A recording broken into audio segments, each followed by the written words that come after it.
দুবছর পেরিয়ে গেলেও রাশিয়া ইউক্রেন যুদ্ধের উত্তেজনা কমেনি মোটেও, বরং আরও আক্রমণের মাত্রা বাড়াচ্ছে মস্কো।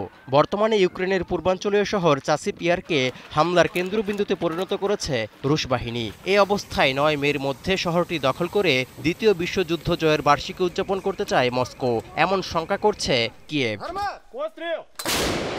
পশ্চিমা মিত্রদের সামরিক সহযোগিতার গতি থমকে যাওয়ায় রণক্ষেত্রে রাশিয়া এতটা অগ্রগতি দেখানোর সাহস করছে বলে মনে করা হচ্ছে। যদিও এরই মধ্যে ইউক্রেনের জন্য $৬,০০০ কোটি বেশি সহায়তার বিল পাশ করেছে যুক্তরাষ্ট্র, তবুও খোদ পশ্চিমারাই শঙ্কা করছে খুব শিগগিরই ভেঙে পড়তে পারে ইউক্রেনের ফ্রন্টলাইন। বিভিন্ন গণমাধ্যমের খবরে উঠে এসেছে এমন চাঞ্চল্যকর তথ্য। এখানেই শেষ নয়। যুদ্ধ ঘিরে ইউক্রেনের অস্ত্র খাতের প্রসার দ্বিগুণ হলেও বর্তমানে তা ধুঁকছে নগদ অর্থের সংকটে। এছাড়া বিদ্যুতের ঘাটতির কারণেও ব্যাহত হচ্ছে দেশটির অস্ত্র উৎপাদন। সব মিলিয়ে হিমশিম খাচ্ছেন ইউক্রেনের অস্ত্র ব্যবসায়ীরা। এমতাবস্থায় সরকারকে অস্ত্র ক্রয় সম্পর্কিত সব কঠোরতা কমানোর আহ্বান জানিয়েছে উৎপাদকরা।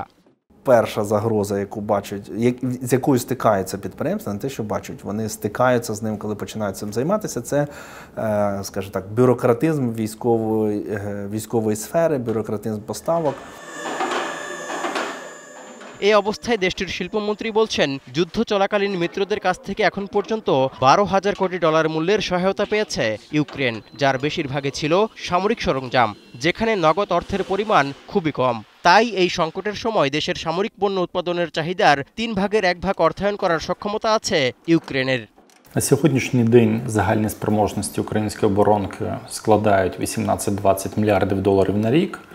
Ми законтрактовуємо і маємо фінансування тільки на третину цих спроможностей.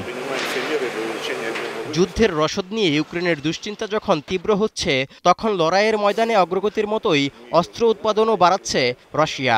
এরই মধ্যে ট্যাঙ্ক সুরক্ষা সরঞ্জামের উৎপাদন বাড়াতে নির্দেশ দিয়েছেন দেশটির প্রতিরক্ষামন্ত্রী। এই অবস্থায় উৎপাদনের গতি 2.5 গুণ বাড়ানো হয়েছে বলে দাবি করছেন রাশিয়ার অস্ত্র কারখানার কর্মীরা। নিয়োগ দেওয়া হয়েছে অতিরিক্ত 1200 কর্মী। 2 শিফটে কাজ চলছে 24 ঘন্টা। Вопросы решены. Решены вопросы по поставке двигателей. Началось производство новых двигателей большей мощности. Все то, что мы говорили по дооснащению танков, по дополнительной защите. এদিকে ইউক্রেনের সংকটের সময় তাদের আহ্বানে প্রথম সাড়া দিয়েছে ডেনমার্ক। নগদ অর্থ সংকট মোকাবিলায় কিয়েভকে $2,85,00,000 দেওয়ার প্রতিশ্রুতি দিয়েছে দেশটি। তৌহিদুর রহমান, এখন বিশ্ব। হে বৎস, গ্লুকোজের অভাবে তোমার দুনিয়া এখনো ওলটপালট। এই নাও SMC glucose powder drink bolt. এটা শরীর মন চাঙ্গা করে কনফিডেন্স বাড়ায়। বোল্ট, অন থাকুন সারা